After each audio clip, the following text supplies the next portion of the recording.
Deməli dostlar, gördüyünüz kimi maye bantımız vurulub və Allahın köməyi ilə inşallah ki, iki tərəfin qaynatını qoymuşuq dostlar. Baxın. Görürsünüz düzgün.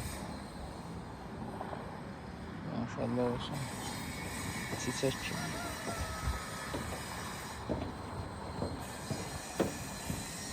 Baxın.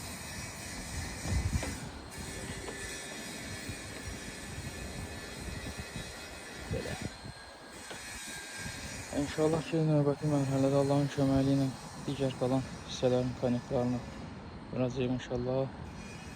Təbii ki, maye bantdan sonra və 2 dənə havalanma yeri olacaq.